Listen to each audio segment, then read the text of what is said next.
Canada एक massive country है, अर्थ की सेकंड लार्जेस्ट कंट्री।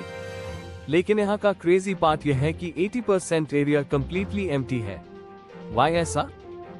क्या इसकी वजह brutal winters, sky high crime rates या डाइंग इकोनॉमीज है? आज हम एक्सप्लोर करेंगे 10 ऐसे प्लेसेस इन कनाडा जहां ऑलमोस्ट नोबडी रहना चाहता। कनाडा का शेयर साइज इसे एक डाइवर्स और स्टनिंगली ब्यूटीफुल कंट्री बनाता है, लेकिन इसकी हार्श जियोग्राफी और एक्सट्रीम वेदर कंडीशंस इसे रहने के लिए काफी मुश्किल बना देते हैं। यहाँ कई ऐसे टाउन्स और सिटीज हैं जहाँ जीवन बहुत ही कठिन है और ज्यादातर लोग यहाँ रहना पसंद नहीं करते। कुछ जगहें इतनी कोल्ड हैं कि वहाँ बिना स्पेशल गियर के बाहर निकलना मुश्किल हो जाता है। तो कुछ जगहें ऐसी हैं जहाँ इंडस्ट्रीज और फैक्ट्रीज ने एनवायरनमेंट को इतना नुकसान पहुँचाया है कि वहाँ की एयर टॉक्सिक हो चुकी है। कनाडा में कई गोस्ट टाउन्स भी हैं जहाँ कभी बड़ी पॉपुलेशन हुआ करती थी, लेकिन अब वहाँ सिर्फ खाली इमारतें और वीरान सड़कें बची हैं। क्या आप सर्वाइव कर पाएंगे एक टाउन में जहाँ 40 डिग्री सेल्सियस विंटर्स होते हैं? या फिर एक सिटी जहाँ क्राइम नेशनल एवरेज से 5 टाइम्स ज्यादा है? या फिर एक ऐसा प्लेस जो इतना पोल्यूटेड है कि उसे केमिकल वैली कहा जाता है? कुछ टाउन्स में जॉब्स और इकोनॉमिक ग्रोथ की इतनी कमी है कि वहां लोग बसने की बजाय वहां से बाहर निकलने की कोशिश करते हैं। दूसरी ओर कुछ रीजन्स इतने आइसोलेटेड हैं कि वहां बेसिक हेल्थ केयर और इमरजेंसी सर्विसेज तक ठीक से अवेलेबल नहीं है। इसके अलावा कुछ जगहों पर कॉस्ट ऑफ लिविंग इतनी ज्यादा है कि वहां रहने का मतलब एक फाइनेंशियल स्ट्रगल बन जाता है।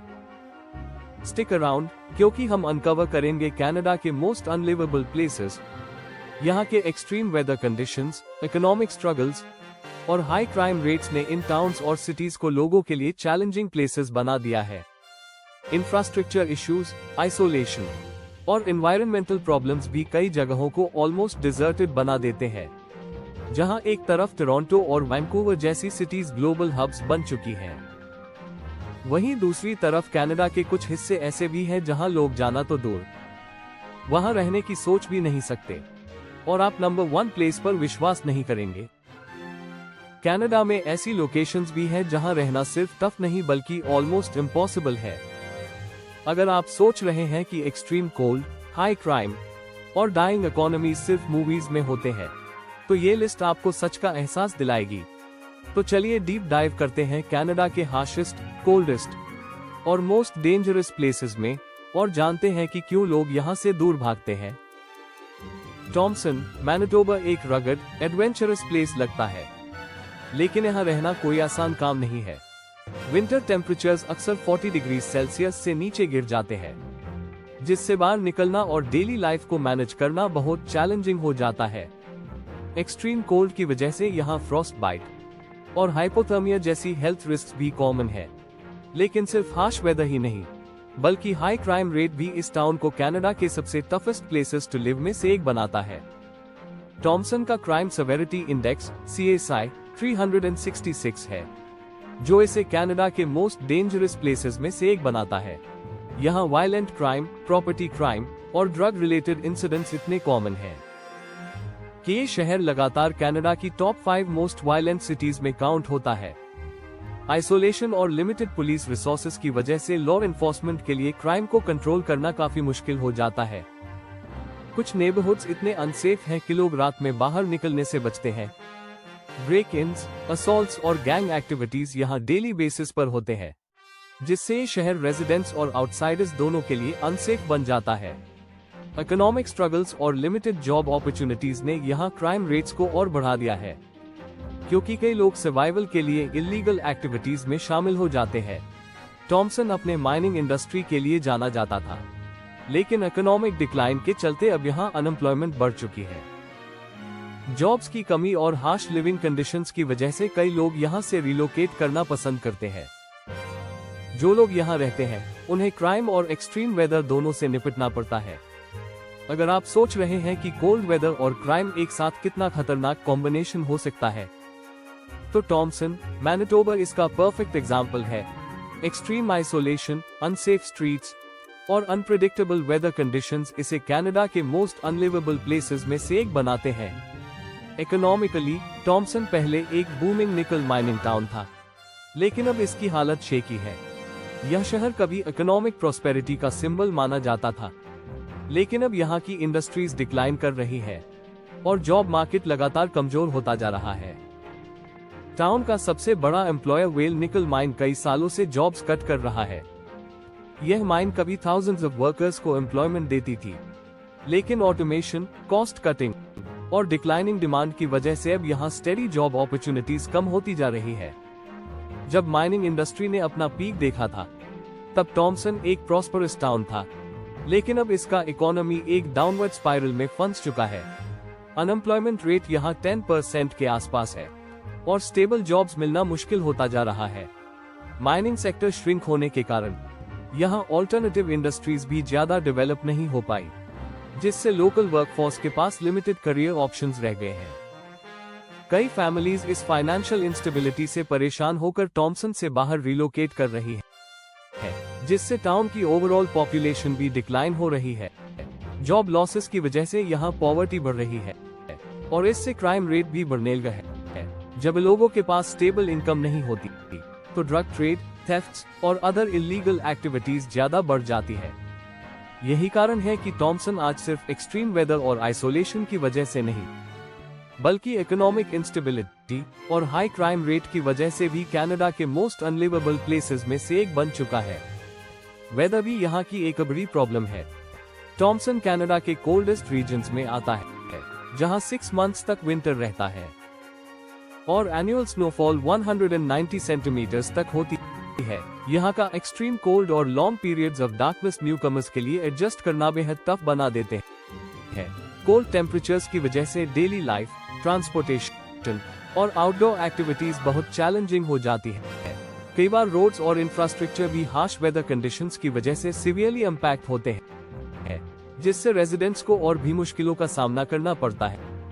क्राइम, आइसोलेशन और ब्रूटल विंटर्स की वजह से टॉमसन को कनाडा के लीस्ट डिजायरेबल प्लेसेस में गिना जाता है, जहां रहना सर्वाइवल से कम नहीं। अब बात करते हैं नॉर्थ बैटलफोर्ड, सस्कैचुअन की। यह एक स्मॉल सिटी है जिसकी पॉपुलेशन सिर्फ 14,000 है, लेकिन इसके बावजूद क्राइम रेट पूरे कनाडा में सबसे हाई है। नॉर्थ बैटलफोर्ड का क्राइम सेवेरिटी इंडेक्स CSI 480 है, जो नेशनल एवरेज से 5 टाइम्स ज्यादा है। इस शहर में वायलेंट क्राइम्स, प्रॉपर्टी क्राइम्स और ड्रग रिलेटेड ऑफेंसेस इतने ज्यादा है कि यह लगातार कनाडा की मोस्ट डेंजरस सिटीज की लिस्ट में आता है। नॉर्थ बैटलफोर्ड में ब्रेक-इन्स, असॉल्ट्स और थेफ्ट्स बहुत कॉमन है, जिससे यहाँ के लोकल्स को हमेशा सेफ्टी कंसर्न्स रहती है। यहाँ गैंग एक्टिविटीज भी काफी बढ़ रही है, जो लॉ एनफोर्समेंट के लिए एक बड़ा चैलेंज बन चुकी है। क्राइम की हाई रेट की वजह से कई लोग यहाँ से माइग्रेट कर रहे हैं, जिससे इस शहर की इकोनॉमी भी कमजोर होती जा रही है। अनएम्प्लॉयमेंट और पॉवर्टी ने सिचुएशन को और भी खराब कर दिया है, जिससे क्राइम को रोकना और मुश्किल हो गया है। इस शहर की ज्योग्राफिक आइसोलेशन भी एक बड़ी इशू है। पब्लिक सर्विसेज और हेल्थ केयर फैसिलिटीज भी लिमिटेड है, जिससे यहाँ क्वालिटी ऑफ लाइफ बहुत खराब हो जाती है। कोल्ड विंटर्स, जॉब इंस्टेबिलिटी और राइजिंग क्राइम रेट नॉर्थ बैटलफोर्ड को एक अनलिवेबल सिटी बना रहे हैं।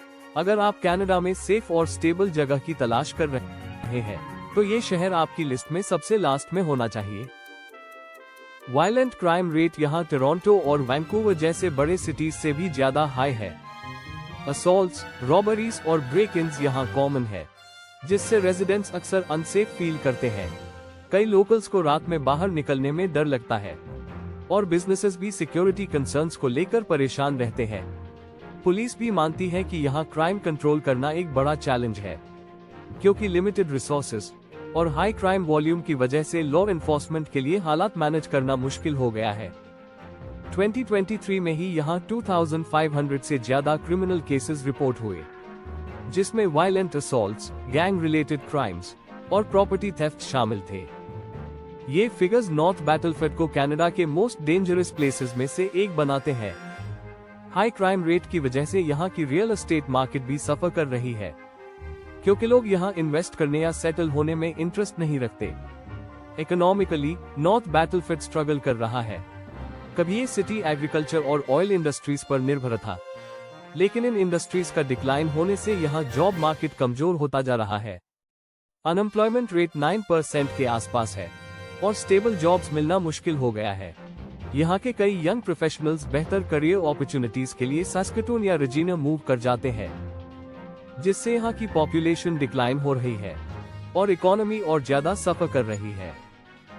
House hold incomes national average से कम है, जिससे फैमिलीज को फाइनेंशियली स्ट्रगल करना पड़ता है। हाई अनएम्प्लॉयमेंट और लो वेजेस की वजह से पॉवर्टी रेट बढ़ रहा है, जिससे सोशल इश्यूज और क्राइम भी बढ़ते जा रहे हैं। ओवरऑल नॉर्थ बैटलफील्ड एक ऐसा सिटी बन गया है जहां poor economic growth, high crime और लिमिटेड अपॉर्चुनिटीज की वजह से लोग रहना अवॉइड करना चाहते हैं। अगर आप सेफ और इकोनॉमिकली स्टेबल जगह की तलाश में हैं, तो नॉर्थ बैटलफील्ड डेफिनेटली आपकी प्रायोरिटी लिस्ट में नहीं होना चाहिए। नॉर्थ बैटलफील्ड में हाउसिंग प्राइसेस लो है। आपको लगभग 220,000 कनेडियन डॉलर्स में एक डिसेंट घर मिल सकता है, लेकिन हाई क्राइम रेट की वजह से कई घर खाली पड़े हैं और कुछ नेबरहुड्स पूरी तरह रन डाउन हो गए हैं।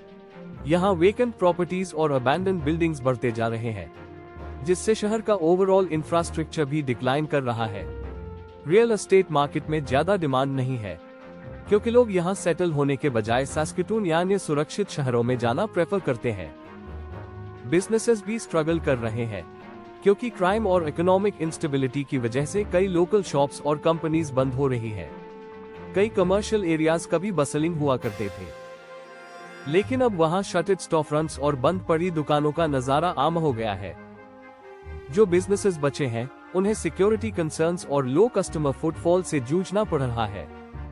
इकोनॉमिक डाउनटर्न की वजह से जॉब क्रिएशन भी स्लो हो गया है, जिससे यंग प्रोफेशनल्स और एंटरप्रेन्योर्स इस शहर को अवॉइड कर रहे हैं। एंटरटेनमेंट ऑप्शंस भी बहुत कम है, जिससे यहाँ रहने वाले लोगों को बोर्डम और मोनोटनी का सामना करना पड़ता है। हार्श विंटर्स, जहाँ टेम्परेचर्स 30 डिग्री सेल्सियस तक गिर सकते हैं, इस प्रॉब्लम को और बढ़ा देते हैं, क्योंकि आउटडोर एक्टिविटीज करना मुश्किल हो जाता है। Long freezing winters, limited recreation opportunities और crime filled environment North Battleford को एक ऐसा शहर बना देते हैं जहां क्वालिटी ऑफ लाइफ बहुत लो हो जाती है। Sky high crime, economic struggles और लिमिटेड अपॉर्चुनिटीज की वजह से नॉर्थ बैटलफील्ड एक ऐसा प्लेस है जहां बहुत कम लोग रहना चाहते हैं। अगर आप एक सेफ, वाइब्रेंट और इकोनॉमिकली स्टेबल जगह की तलाश में हैं, तो ये सिटी शायद आपकी लिस्ट में सबसे आखिरी ऑप्शन होना चाहिए। सानिया, ओंटारियो कभी एक बूमिंग इंडस्ट्रियल सिटी थी, लेकिन अब इसे पोल्यूशन, डिक्लाइनिंग इकोनॉमी और हेल्थ रिस्क की वजह से जाना जाता है। यह शहर कभी पेट्रोकेमिकल और मैन्युफैक्चरिंग इंडस्ट्रीज का हब हुआ करता था, लेकिन अब इसकी air quality, shrinking job market और एनवायरमेंटल हैजर्ड्स ने इसे कनाडा के लीस्ट डिजायरेबल प्लेसेस में से एक बना दिया है। सानिया का सबसे बड़ा कंसर्न है इसका केमिकल वैली। यहाँ 60 से ज्यादा इंडस्ट्रियल प्लांट्स हैं, जो ओंटारियो का 60% इंडस्ट्रियल एयर पोल्यूशन प्रोड्यूस करते हैं। ये हैवी इंडस्ट्रियलाइजेशन इस शहर की इकोनॉमी को तो कभी सपोर्ट करती थी, लेकिन अब ये सीरियस हेल्थ और एनवायरमेंटल प्रॉब्लम्स की वजह बन गई है। यहाँ की एयर क्वालिटी मेजर इश्यू है और बेंजीन लेवल्स नॉर्थ अमेरिका में सबसे हाई माने जाते हैं। स्टडीज के अनुसार यहाँ का टॉक्सिक एयर पोल्यूशन ल्यूकीमिया और अदर कैंसर्स का रिस्क बढ़ाता है। हेल्थ प्रॉब्लम्स सिर्फ कैंसर तक सीमित नहीं है। एस्मा रेट्स नेशनल एवरेज से 2-3 टाइम्स ज्यादा है और रेस्पिरेटरी डिजीजेस यहाँ के रेजिडेंट्स के लिए एक कॉमन इश्यू बन चुके हैं। पोल्यूशन की वजह से सिर्फ इंसान ही नहीं, बल्कि सेंट क्लेयर रिवर और लोकल वाइल्ड लाइफ भी प्रभावित हुए हैं। यहाँ की वाटरवेज और इकोसिस्टम्स इंडस्ट्रियल वेस्ट और केमिकल्स की वजह से टॉक्सिक बन चुके हैं, जिससे ये शहर न सिर्फ ह्यूमन हेल्थ बल्कि ओवरऑल एनवायरनमेंट के लिए भी एक रेड जोन बन गया है। सानिया की इकोनॉमी डिक्लाइन हो रही है। कभी यहाँ की पेट्रोकेमिकल इंडस्ट्री हजारों लोगों को जॉब्स देती थी, लेकिन अब ये श्रिंक हो रही है और जॉब्स डिसअपीयर हो रही है। कई बड़ी कंपनीज ऑटोमेशन और आउटसोर्सिंग की तरफ मूव कर रही है, जिससे लोकल वर्कफोर्स को हेवी जॉब लॉसेस झेलने पड़े हैं। इस वजह से सानिया का अनएम्प्लॉयमेंट रेट 8.5% के आसपास है और जॉब सिक्योरिटी भी बहुत कम हो गई है। यंग प्रोफेशनल्स को यहाँ करियर ग्रोथ की ज्यादा अपॉर्चुनिटीज नहीं दिखती, इसलिए वे बेहतर फ्यूचर के लिए टोरंटो या लंदन जैसे शहरों में मूव कर रहे हैं। हालांकि हाउसिंग यहाँ अफोर्डेबल है average home price 350,000 Canadian dollars के आसपास है, जो ओंटारियो के बड़े शहरों की तुलना में काफी कम है। लेकिन जॉब इंस्टेबिलिटी और हेल्थ रिस्क की वजह से लोग यहाँ रहना पसंद नहीं करते। एक अच्छी डील में घर खरीदना तब कोई फायदा नहीं देता जब आपके पास जॉब्स के ऑप्शंस ना हो और हर दिन टॉक्सिक एयर में सांस लेना पड़े। यही वजह है कि सानिया, जो कभी इकोनॉमिक और इंडस्ट्रियल पावर हाउस था, अब एक ऐसा शहर बन गया है जहां लोग सेटल होने से बचते हैं। क्विज़नेल, ब्रिटिश कोलंबिया एक टाइम पर थ्राइविंग लॉगिंग टाउन था, लेकिन आज ये हाई अनएम्प्लॉयमेंट, क्राइम और इकोनॉमिक अनसर्टेनिटी से जूझ रहा है। कभी ये सिटी ब्रिटिश कोलंबिया के फॉरेस्ट्री इंडस्ट्री का एक मेजर हब थी, लेकिन अब ये डिक्लाइनिंग इकोनॉमी और श्रिंकिंग जॉब मार्केट की वजह से एक स्ट्रगलिंग टाउन बन चुका है। यहाँ का क्राइम सेवेरिटी इंडेक्स CSI 204 है, जो ब्रिटिश कोलंबिया के हाईएस्ट में से एक है। Property crimes, drug related offences और वायलेंट क्राइम्स यहाँ कॉमन हो चुके हैं। जैसे जैसे इकोनॉमी डिक्लाइन हुई है, वैसे वैसे क्राइम रेट भी तेजी से बढ़ा है, क्योंकि जॉब अपॉर्चुनिटीज की कमी की वजह से कई लोग सर्वाइवल के लिए इलीगल एक्टिविटीज में शामिल हो रहे हैं। कई नेबरहुड्स ऐसे हैं जहां रेजिडेंट्स को सेफ्टी कंसर्न्स रहती है और ब्रेक-इन्स और थेफ्ट्स का डर बना रहता है। फॉरेस्ट्री इंडस्ट्री डिक्लाइन हो रही है और कई मिल्स बंद हो गई हैं।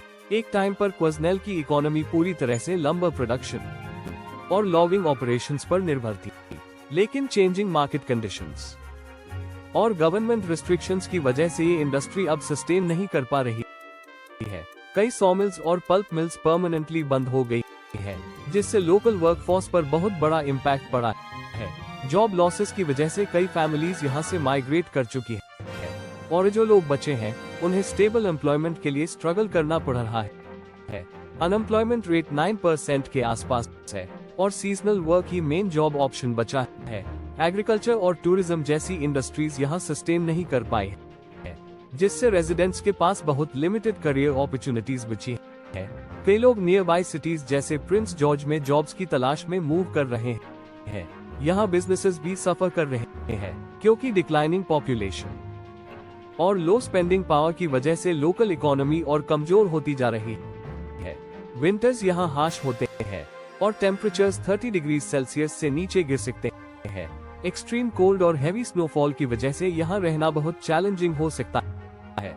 इंफ्रास्ट्रक्चर और पब्लिक सर्विसेज भी इतनी स्ट्रॉन्ग नहीं है कि हार्श वेदर कंडीशंस को आसानी से मैनेज कर सके। Cold weather, limited health care access और ग्रोइंग क्राइम क्विज़नेल को एक ऐसा टाउन बनाते हैं जहां क्वालिटी ऑफ लाइफ काफी लो है। ओवरऑल क्विज़नेल कभी ब्रिटिश कोलंबिया का फॉरेस्ट्री पावर हाउस था, लेकिन अब यह एक डाइंग टाउन बन चुका है। Economic struggles, job losses, high crime और एक्सट्रीम वेदर कंडीशंस की वजह से ये होम सिटीज में शामिल हो गया है, जहां बहुत कम लोग रहना चाहते हैं। अगर आप बेटर अपॉर्चुनिटीज और स्टेबल फ्यूचर चाहते हैं, तो क्विज़नेल शायद आपकी प्रायोरिटी लिस्ट में नहीं होगा। बे रॉबर्ट्स, न्यूफाउंडलैंड एंड लैब्राडोर का भी एक प्रॉस्परस फिशिंग और शिपबिल्डिंग हब था, लेकिन 1990s में फिशिंग इंडस्ट्री कोलैप्स होने के बाद ये टाउन डिक्लाइन करने लगा। कभी यहाँ की इकोनॉमी कॉड फिशिंग और मैरिटाइम ट्रेड पर निर्भर थी, लेकिन जब फिशिंग बैन्स और डिप्लीटेड फिश स्टॉक्स की वजह से इंडस्ट्री खत्म होने लगी, तो ये टाउन भी धीरे धीरे इकोनॉमिक डाउनफॉल का शिकार हो गया। अनएम्प्लॉयमेंट रेट यहाँ 15% है, जो नेशनल एवरेज से काफी ज्यादा है। जॉब अपॉर्चुनिटीज बहुत कम है, जिससे यहाँ के यंग लोग बेटर करियर प्रोस्पेक्ट्स के लिए बाहर चले जाते हैं, खासकर सेंट जॉन्स या मेनलैंड कनाडा की ओर माइग्रेट कर जाते हैं। जो लोग यहाँ रहते हैं उन्हें मोस्टली सीजनल या मिनिमम वेज जॉब्स पर निर्भर रहना पड़ता है, क्योंकि इंडस्ट्रीज और बिजनेसेस लगातार डिक्लाइन कर रहे हैं। विंटर्स बहुत हार्श होते हैं। एनुअल स्नोफॉल 320 सेंटीमीटर्स तक होती है, जिससे ट्रांसपोर्टेशन और डेली लाइफ काफी प्रभावित होती है। हेवी स्नो स्टॉर्म्स और एक्सट्रीम कोल्ड के कारण कई बार बेसिक सर्विसेज और इंफ्रास्ट्रक्चर तक पहुंचने में भी दिक्कतें आती है। रिमोट लोकेशन की वजह से यहाँ इन्वेस्टमेंट और इंडस्ट्रीज ग्रो नहीं कर रही है। बाहर से बिजनेसेस और कंपनीज यहाँ इन्वेस्ट करने में इंटरेस्ट नहीं रखते, क्योंकि लॉजिस्टिक्स और एक्सेसिबिलिटी इश्यूज इसे एक अनफेवरेबल बिजनेस डेस्टिनेशन बना देते हैं। इंडस्ट्रीज और लोकल बिजनेसेस के क्लोजर से इकोनॉमी को रिवाइव करना मुश्किल हो गया है। रियल एस्टेट मार्केट स्लो है और हाउसेज मंथ्स तक अनसोल्ड रहते हैं। लोग यहाँ प्रॉपर्टी खरीदने में इंटरेस्ट नहीं दिखाते क्योंकि जॉब इंस्टेबिलिटी और हार्श लिविंग कंडीशंस इस टाउन को एक डिजायरेबल प्लेस नहीं बनाते। कई फैमिलीज यहाँ से बाहर मूव कर चुकी है, जिससे कम्युनिटी भी श्रिंक हो रही है। अब बात करते हैं डोलब्यू मिसासिनी, क्वेबेक की, जो कभी बूमिंग पल्प और पेपर इंडस्ट्री का सेंटर था। लेकिन जैसे ही पेपर डिमांड कम होने लगी, यहाँ की इकोनॉमी कोलैप्स हो गई। ये टाउन पूरी तरह से फॉरेस्ट्री और पेपर मिल्स पर निर्भर था। लेकिन डिजिटल ईरा और चेंजिंग मार्केट ट्रेंड्स की वजह से पेपर इंडस्ट्री डिक्लाइन हो गई। जब बड़े मिल्स ने ऑपरेशंस बंद किए तो थाउजेंड्स ऑफ जॉब्स खत्म हो गए और टाउन की इकोनॉमिक स्टेबिलिटी भी गिरने लगी। आज डोलब्यू मिसासिनी में अनएम्प्लॉयमेंट हाई है और जॉब्स के ऑल्टरनेटिव सोर्सेज कम है। यहाँ के लोकल्स को नियर बाय सिटीज में जाकर काम करना पड़ता है और टाउन की डिक्लाइनिंग इकोनॉमी इसे एक और डाइंग इंडस्ट्रियल टाउन बना रही है। इंफ्रास्ट्रक्चर कमजोर, अपॉर्चुनिटीज कम और हार्श विंटर्स के चलते यहाँ रहना मुश्किल हो गया है। बे रॉबर्ट्स और डोलब्यू मिसासिनी दोनों ही कभी बूमिंग इकोनॉमिक हब्स थे, लेकिन इंडस्ट्रीज के कोलैप्स होने के बाद ये टाउन्स अब अनएम्प्लॉयमेंट, लो अपॉर्चुनिटीज और डिक्लाइनिंग पॉपुलेशन से जूझ रहे हैं। लिमिटेड ग्रोथ पोटेंशियल और हार्श लिविंग कंडीशंस की वजह से ये प्लेसेस कनाडा के लीस्ट डिजायरेबल लोकेशंस में गिने जाते हैं। डोलब्यू मिसासिनी, क्वेबेक की अनएम्प्लॉयमेंट रेट 12% है और यहाँ बिजनेसेस सर्वाइव करने के लिए गवर्नमेंट असिस्टेंस पर डिपेंड करते हैं। ये टाउन कभी बूमिंग पल्प और पेपर इंडस्ट्री का सेंटर था, लेकिन जैसे ही पेपर डिमांड कम हुई, यहाँ की इकोनॉमी कोलैप्स हो गई। अब यहाँ के बिजनेसेस सेल्फ सस्टेन नहीं कर पा रहे हैं और गवर्नमेंट सपोर्ट के बिना कई छोटे बिजनेसेस बंद हो सकते हैं। टाउन की 40% पॉपुलेशन 55 प्लस एज की है, क्योंकि यंग लोग बेटर जॉब अपॉर्चुनिटीज के लिए क्वेबेक सिटी या मॉन्ट्रियल मूव कर रहे हैं। एजिंग पॉपुलेशन की वजह से लोकल वर्कफोर्स भी श्रिंक हो रही है, जिससे इकोनॉमी रिकवर करना और मुश्किल हो गया है। कम वर्किंग एज पॉपुलेशन का मतलब है कि नए इंडस्ट्रीज यहाँ इन्वेस्ट करने में इंटरेस्ट नहीं लेते और लोकल बिजनेसेस के पास सस्टेनेबल ग्रोथ का कोई रास्ता नहीं बचता। विंटर्स यहाँ हार्श होते हैं, टेम्परेचर्स 30 डिग्री सेल्सियस तक गिर सकते हैं और हैवी स्नोस्टॉर्म्स रोड्स को ब्लॉक कर देते हैं। एक्सट्रीम वेदर कंडीशंस ट्रांसपोर्टेशन और डेली लाइफ को चैलेंज बना देते हैं, जिससे लोगों को एसेंशियल सर्विसेज तक पहुंचने में भी दिक्कतें होती हैं। कोल्ड वेदर की वजह से हीटिंग और यूटिलिटी कॉस्ट भी बहुत ज्यादा होती है, जिससे यहाँ रहना महंगा और कठिन हो जाता है। इकोनॉमी की बैड कंडीशन और एजिंग पॉपुलेशन की वजह से डोलब्यू मिसासिनी एक टफ प्लेस बन गया है, जहां न तो जॉब सिक्योरिटी है और न ही क्वालिटी ऑफ लाइफ। अब बात करें Grand Falls, Windsor, Newfoundland and Labrador की, तो इसकी इकोनॉमी 2009 में पेपर मिल क्लोजर के बाद डिक्लाइन कर गई। ये टाउन कभी न्यूफाउंडलैंड का एक मेजर इंडस्ट्रियल हब था, लेकिन जैसे ही पेपर इंडस्ट्री कोलैप्स हुई, यहाँ की जॉब्स खत्म हो गई और लोग बेटर अपॉर्चुनिटीज की तलाश में दूसरे शहरों में मूव करने लगे। पॉपुलेशन पिछले 20 इयर्स में 15% श्रिंक हो गई है, क्योंकि जॉब लॉसेस और लिमिटेड करियर ऑप्शंस ने इस टाउन को लेस अट्रैक्टिव बना दिया है। श्रिंकिंग पॉपुलेशन का मतलब है कि लोकल इकोनॉमी को सपोर्ट करने वाले कंज्यूमर्स भी कम हो रहे हैं, जिससे बिजनेसेस और सर्विसेज भी सफर कर रहे हैं। ग्रैंड फॉल्स, विंडसर की कंडीशन डोलब्यू मिसासिनी जैसी ही है, जहां वंस थ्राइविंग इंडस्ट्रीज अब खत्म हो चुकी है और जो लोग बचे हैं वे हार्श क्लाइमेट और इकोनॉमिक इंस्टेबिलिटी से जूझ रहे हैं। लिमिटेड अपॉर्चुनिटीज, एक्सट्रीम वेदर और श्रिंकिंग इकोनॉमी की वजह से ये दोनों टाउन्स कनाडा के लीस्ट डिजायरेबल प्लेसेस में गिने जाते हैं, जहां फ्यूचर डेवलपमेंट के भी कम चांसेस है। यंग प्रोफेशनल्स और फैमिलीज यहां सेटल होने से बचते हैं, जिससे इन टाउन्स का डिक्लाइन और तेज हो रहा है। केप ब्रेटन, नोवा स्कोशिया अपनी स्टनिंग लैंडस्केप्स, रगड कोस्टलाइंस और स्ट्रॉन्ग सेल्टिक कल्चर के लिए फेमस है, लेकिन इसकी इकोनॉमी पूरी तरह कोलैप्स हो चुकी है। कभी ये कोल माइनिंग और स्टील प्रोडक्शन का हब हुआ करता था, लेकिन जब ये इंडस्ट्रीज डिक्लाइन होने लगी तो जॉब मार्केट भी खत्म हो गया। कोल माइनिंग का शटडाउन और स्टील मिल्स की क्लोजर ने थाउजेंड्स ऑफ वर्कर्स को अनएम्प्लॉयमेंट में धकेल दिया। गवर्नमेंट ने कुछ समय तक सब्सिडीज देकर इकोनॉमी को सपोर्ट करने की कोशिश कोशिश की, लेकिन लॉन्ग टर्म स्टेबिलिटी के लिए कोई नया इंडस्ट्री डेवलप नहीं हो सका। आज यहाँ की अनएम्प्लॉयमेंट रेट 14% है, जो नेशनल एवरेज से बहुत ज्यादा है। टूरिज्म और फिशिंग अभी भी इकोनॉमी को थोड़ा सपोर्ट कर रहे हैं, लेकिन ये सस्टेनेबल ग्रोथ के लिए पर्याप्त नहीं है। Seasonal tourism jobs long term employment नहीं दे सकते, और फिशिंग इंडस्ट्री भी कई चैलेंजेस से जूझ रही है। ओवर फिशिंग और गवर्नमेंट रेगुलेशंस की वजह से यहाँ के कई फिशर फोक को अपना काम छोड़ना पड़ा है। एजिंग पॉपुलेशन और श्रिंकिंग वर्कफोर्स की वजह से केप ब्रेटन की इकोनॉमी को रिवाइव करना बेहद मुश्किल हो चुका है। हेल्थ केयर और पब्लिक सर्विसेज भी प्रभावित हो रहे हैं, क्योंकि टैक्स पेइंग पॉपुलेशन तेजी से घट रही है और गवर्नमेंट को इंफ्रास्ट्रक्चर मेंटेन करने में दिक्कत हो रही है।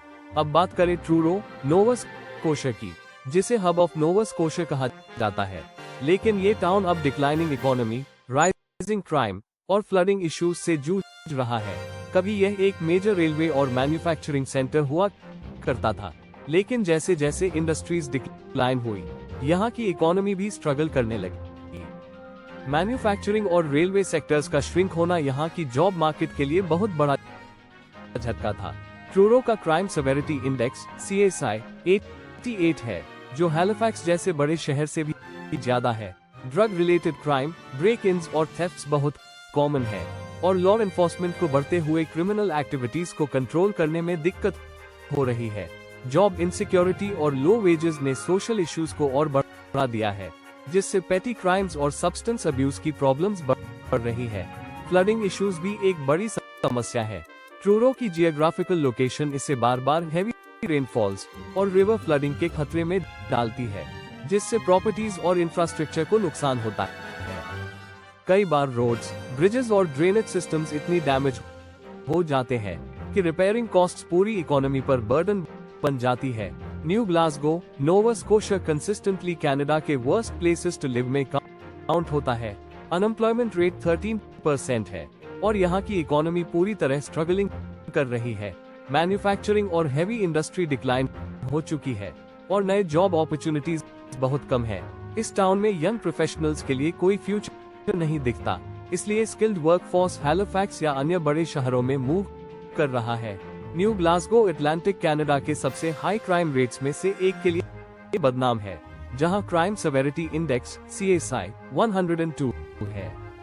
यहाँ वायलेंट क्राइम्स, गैंग एक्टिविटीज और प्रॉपर्टी थेफ्ट इतने ज्यादा है कि रेजिडेंट्स को हमेशा सेफ्टी कंसर्न्स रहती है। कई लोकल्स को रात में बाहर निकलने में डर लगता है, और ब्रेक-इन्स और थेफ्ट इतनी कॉमन हो गई है कि रियल एस्टेट मार्केट भी सफर कर रहा है। न्यू ग्लासगो में पब्लिक सर्विसेज और लॉ एनफोर्समेंट के रिसोर्सेज भी लिमिटेड है, जिससे क्राइम कंट्रोल करना मुश्किल हो गया है। विंटर्स यहाँ ब्रूटल होते हैं। एनुअल स्नोफॉल 320 सेंटीमीटर होती है, और फ्लडिंग भी कॉमन है। कोस्टल लोकेशन की वजह से ये शहर बार बार स्टॉर्म्स और हेवी रेनफॉल से प्रभावित होता है, जिससे ट्रांसपोर्टेशन और इंफ्रास्ट्रक्चर को नुकसान पहुंचता है। Cold weather, lack of proper maintenance और ग्रोइंग क्राइम के कारण कई लोगों के लिए यहाँ रहना बहुत मुश्किल हो गया है। हीटिंग और यूटिलिटी कॉस्ट बहुत ज्यादा होती है, जिससे यहाँ का कॉस्ट ऑफ लिविंग बढ़ जाता है, जबकि जॉब मार्केट डिक्लाइन हो रही है। यंग लोग लगातार माइग्रेट कर रहे हैं, जिससे इकोनॉमी रिकवर नहीं कर पा रही। बिजनेस ओनर्स को क्वालिफाइड वर्कर्स नहीं मिलते, और इन्हें इंडस्ट्रीज यहाँ इन्वेस्ट करने में इंटरेस्ट नहीं दिखाते। जो लोग यहाँ रह रहे हैं वे या तो रिटायरमेंट एज के हैं, या फिर उन लोगों में से हैं जिनके पास रिलोकेट करने के लिए फाइनेंशियल रिसोर्सेज नहीं है। न्यू ग्लासगो, ट्रूरो और केप ब्रेटन जैसी जगहों में रहना मतलब इकोनॉमिक स्ट्रगल, सोशल इंस्टेबिलिटी और पुअर क्वालिटी ऑफ लाइफ झेलना होगा। इन सिटीज में गवर्नमेंट ने कई बार इकोनॉमिक रिकवरी के लिए प्रोजेक्ट्स शुरू किए, लेकिन लॉन्ग टर्म सक्सेस नहीं मिल सकी। जब एक टाउन का मेजर इंडस्ट्री कोलैप्स हो जाता है, तो वहाँ की इकोनॉमी को दोबारा खड़ा करना बहुत मुश्किल होता है। श्रिंकिंग पॉपुलेशन, हाई क्राइम और लिमिटेड अपॉर्चुनिटीज की वजह से ये प्लेसेस कनाडा के लीस्ट डिजायरेबल लोकेशंस में से कुछ बन गए हैं। फैमिलीज और यंग प्रोफेशनल्स यहाँ सेटल होने के बजाय हैलिफैक्स, टोरंटो या अन्य बड़े शहरों में जाना ज्यादा पसंद करते हैं, जहाँ जॉब सिक्योरिटी और क्वालिटी ऑफ लाइफ बेहतर होती है।